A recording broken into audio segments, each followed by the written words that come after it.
Pemirsa, terima kasih Anda masih bersama kami dalam Berita TVmu. Perjalanan para peserta Australia-Indonesia Muslim Exchange Program atau IMEP 2019 mengantarkan mereka ke sejumlah tempat penting di Australia.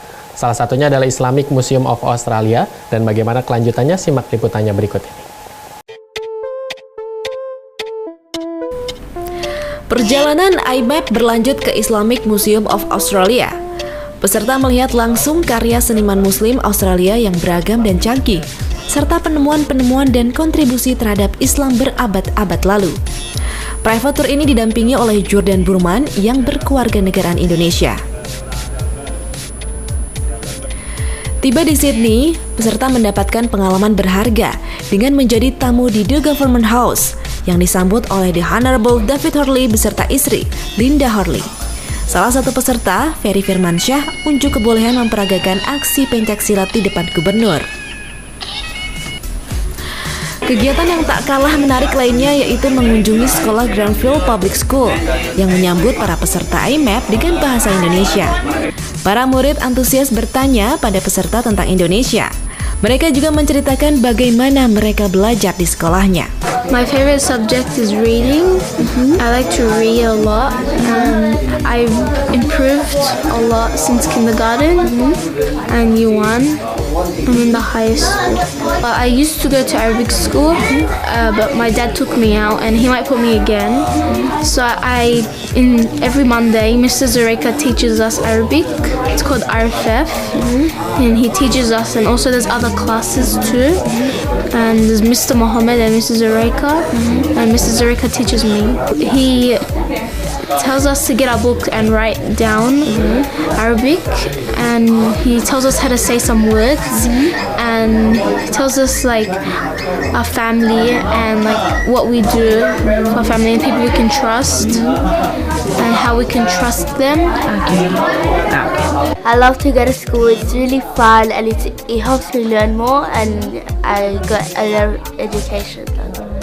Well, I do go to Arabic school, but in the English school we do community language, and I go with Mr. Mohammed, and he usually teaches us about the historical and culture, and it's really nice.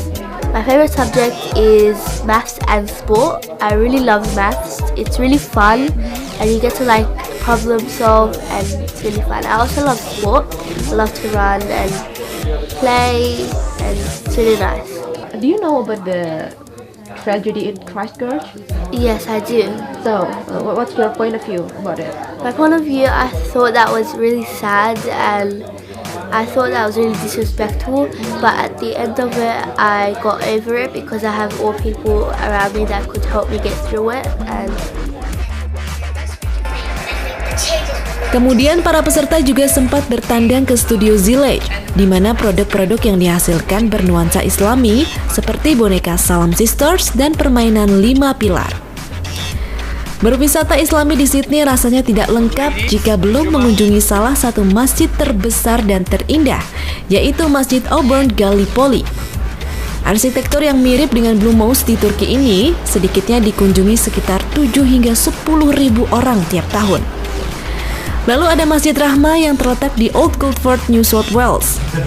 Saat kedatangan para delegasi Indonesia, mereka menampilkan hadroh dari satu-satunya grup nasyid yang semua anggotanya lahir dan tumbuh besar di Australia, Ahbab Al-Mustafa. Peserta juga diajak melihat arsitektur masjid oleh alumni IMEP dari Australia, Nazim Zareka. Kota terakhir yang dikunjungi yaitu Lakemba. Bersama Women Muslim Association, para peserta ikut berdiskusi tentang pentingnya peranan muslimah untuk mendukung lingkungan komunitas yang aman, nyaman, dan sejahtera. So what I do, my role is that I support refugees and migrants in any way that I can. So people who have just arrived to Australia within the last 5 years, I support them with form filling, emergency relief, so that's just food vouchers if they need support with. Okay, so Muslim Women Association has been running for over 36 years. We provide, our main focus is community development, so we provide support to the community. This could be through programs, through courses, activities, projects and events. We also provide settlement support, so that's what I do. I'm a SETS caseworker.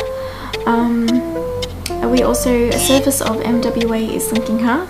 Melalui program ini, para peserta juga berkesempatan mengunjungi beberapa tempat penting, di antaranya Islamic Center Victoria, bertemu dengan akademisi kajian Islam Profesor Abdullah Said dari Universitas Melbourne, sesepuh komunitas Aborigin Wurundjeri, Uncle Dave, berkunjung ke kantor ABC News, Surau Kita, bertemu Philip Knight, mantan duta besar Australia di Arab Saudi, The National Australia Bank, ISRA, Sydney Jewish Museum, UMA, dan parlementer Jihad Dib, anggota Dewan Muslim Australia di daerah Lakemba. Mengetahui bahwa masyarakat Australia sebagian besar tidak memiliki agama sempat membuat kaget. Tetapi pada kenyataan sebenarnya masyarakat Australia sebagian besar memiliki keyakinan atas kepercayaan dan keagamaan. Dengan mengikuti program ini semakin membuat pengetahuan saya menjadi mendalam mengenai bagaimana masyarakat Australia, baik itu Muslim ataupun non-Muslim, membangun kedekatan, membangun dialog sehingga timbul kepercayaan antar satu sama lain dan membangun satu identitas masyarakat Australia yang sangat dinamis. Sistem pendidikan terutama di Australia di sini itu sangat luar biasa, kreatif, ya. Terutama di sekolah-sekolah itu kita tidak seperti di kelas-kelas di Indonesia, ya, kaku. Di sini lebih ke tematik kelas. Jadi dia ada Indonesian Corner, anak-anak dibawa untuk bagaimana mengenalkan Indonesia itu dengan dibuat kelasnya itu seperti suasana di Indonesia dengan berbagai pernak-perniknya. Agak susah sih untuk milih mana pengalaman yang paling berkesan karena setiap pengalaman atau pertemuan menawarkan pengalaman yang berbeda-beda dan luar biasa dan baru, tapi mungkin yang paling menarik adalah pertemuan dengan gubernur karena itu adalah pertama kalinya, kayak suasananya beda, bertemu dengan bagian dari kerajaan Inggris. Begitu. Kalau di Indonesia mungkin kebanyakan mereka berdasarkan pada mazhab pemikiran atau pada organisasi Islam yang terbentuk secara generik, tapi kalau di sini mereka punya tantangan untuk bagaimana menyiasati pertumbuhan komunitas Muslim berdasarkan latar belakang negara yang kadang-kadang juga tidak membaur. Jadi itu tantangannya. Bedanya karena di Muslim di Australia ini sangat diverse ya, karena kebanyakan Muslim di Australia ini datang dari berbagai macam latar belakang dan berbagai macam negara asalnya. Jadi mereka membawa kebudayaan masing-masing yang di sini mereka harus blended.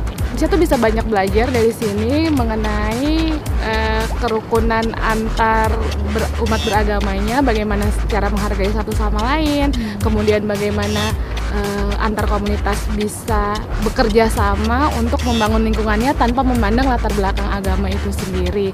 Kemudian juga banyak kurikulum dan cara belajar mengajar di sini yang bisa kita bawa ke Indonesia untuk perbaikan pengembangan sumber daya manusia Indonesia. Pengalaman selama mengikuti program IMAP 2019 ini tentu saja sangat berkesan bagi saya karena yang pertama ini memang pertama kali saya datang ke Australia dan mengunjungi beberapa kota yaitu Melbourne, Canberra, dan Sydney. Dan di ketiga tempat tersebut saya menemukan banyak pengalaman-pengalaman baru seru tentunya yang berhubungan dengan keberagaman tentang beragama karena di tiga daerah tersebut khususnya juga secara general di Australia interfaith itu sangat multicultural, artinya agamanya pun sangat beragam dan juga budayanya pun sangat beragam. Di Australia ini muslimah itu masih minoritas, jadi itu tantangan tersendiri bagi mereka untuk melakukan beribadah dan mendapatkan akses di pemerintahan juga.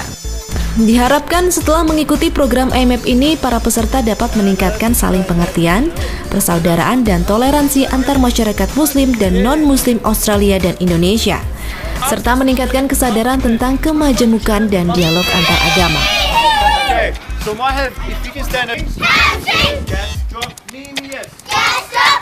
Dari Australia, TVmu